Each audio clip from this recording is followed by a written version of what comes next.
আগামী ২৩ আগস্ট বাংলাদেশ সফরে আসছেন পাকিস্তানের উপপ্রধানমন্ত্রী ও পররাষ্ট্রমন্ত্রী ইসহাক দার। দুই দেশের মধ্যকার দ্বিপাক্ষিক সম্পর্কের দ্রুত উন্নয়ন ও উষ্ণতার প্রেক্ষাপটে তার এ সফর অনুষ্ঠিত হতে যাচ্ছে। পাকিস্তানি সংবাদ মাধ্যম ডন এক প্রতিবেদনে এই তথ্য জানিয়েছে। প্রতিবেদনে বলা হয়, পররাষ্ট্রমন্ত্রী ইসহাক দার চলতি বছরের এপ্রিলেও ঢাকা সফরের পরিকল্পনা করেছিলেন, তবে ওই সময় ভারতের সঙ্গে উত্তেজনাকর পরিস্থিতির কারণে সফর স্থগিত হয়ে যায়।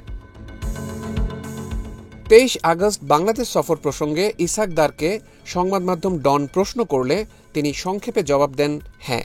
বাংলাদেশের সঙ্গে পারস্পরিক সম্পর্ক আরও জোরদারের উপায় নিয়ে আলোচনা করতেই তিনি ঢাকা সফর করবেন বলে জানা গেছে।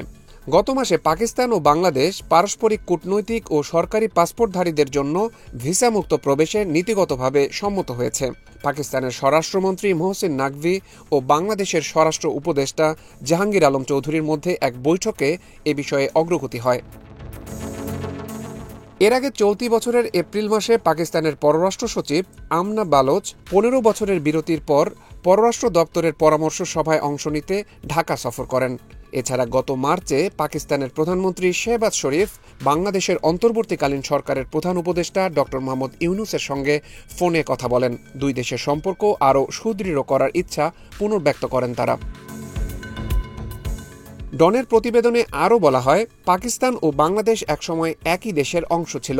১৯৭১ সালে রক্তক্ষয়ী যুদ্ধের পর পূর্ব পাকিস্তান স্বাধীন হয়ে বাংলাদেশ হিসেবে আত্মপ্রকাশ করে। বিভক্তির পর দীর্ঘ সময় ধরে বাংলাদেশ, বিশেষ করে ক্ষমতাচ্যুত শেখ হাসিনা সরকার, ভারতের মিত্র হিসেবে থেকেছে এবং ইসলামাবাদের সঙ্গে সম্পর্ক সীমিত রাখে।